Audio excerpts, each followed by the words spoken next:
এইটো বছৰতে দিব নে ছাৰ? আমাৰ চৰকাৰ 70জন এনআৰ আছে মানে যাৰ ডিপাৰ্টমেণ্টে তেওঁলোকক কিছুমান ইণ্টাৰভিউ ক'ত বিচাৰিছিলে কোৰ্টে যি অৰ্ডাৰ দিয়ে কোৰ্ট অৰ্ডাৰটো চাই উঠালে মানে যদি কোৰ্টে সেই সময়লৈকেও নিদিয়ে তেনেহ'লে সিমান সংখ্যক চিট আমি ৰাখি থওঁ বাকীখিনি আমি দি দিম। ছাৰ তেওঁলোকক ভুল কৰি পেলাই আমাক ভুল কৰি পেলাই আমাৰ 10 অক্টোবৰ আমি ছাৰ তেওঁলোকক ভুল কৰি হ'লেও আমি দিম, কিন্তু 10 অক্টোবৰত হ'ব, 10 অক্টোবৰৰ আগত আমি এপইণ্টমেণ্ট দিয়াৰ 4-5 দিন আগত 4,500 এই 5,500 ফাইনেল মেৰিট লিষ্ট নোহোৱালৈকে 4,500 ডকুমেণ্ট ভেৰিফিকেশ্যন নহ'ব। কাৰণ ইয়াতে 5,500 যিসকলে আবেদন কৰিছে তেওঁলোকে 4,500টো আবেদন কৰিছে। গতিকে এখন মেৰিট লিষ্ট ওলাই যোৱাৰ পাছত সেই নামখিনি আমি 4,500ৰ পৰা আউট কৰি দিম। এইটো বছৰ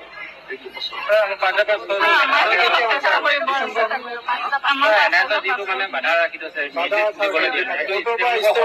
মানে মই বোলো হ'ব সেইটোৱে কৰিম আকৌ একেটা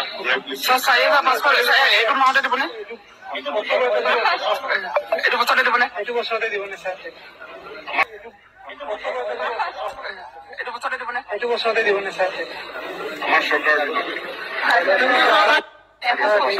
70জন এনআৰ আছে মানে যাৰ ডিপাৰ্টমেণ্টে তেওঁলোকক কিছুমান ইণ্টাৰভিউ ক'ত বিচাৰিছিলে কোৰ্টে যি অৰ্ডাৰ দিয়ে কোৰ্ট অৰ্ডাৰটো চাই উঠালে মানে যদি কোৰ্টে সেই সময়লৈকেও নিদিয়ে তেনেহ'লে সিমান সংখ্যক চিট আমি ৰাখি থওঁ বাকীখিনি আমি দি দিম। ছাৰ তেওঁলোকক ভুল কৰি পেলাই আমাক ভুল কৰি পেলাই আমাৰ 10 অক্টোবৰ আমি ছাৰ তেওঁলোকক ভুল কৰি হ'লেও আমি দিম, কিন্তু 10 অক্টোবৰত হ'ব, 10 অক্টোবৰৰ আগত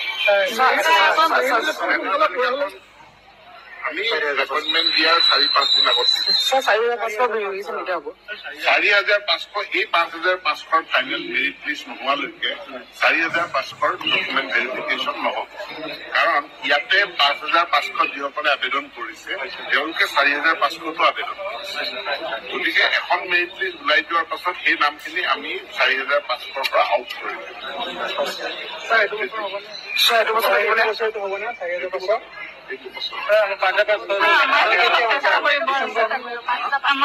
যিটো মানে বাধা ৰাখি থৈছে মানে মই বোলো হ'ব সেইটোৱে কৰিম আকৌ একেটা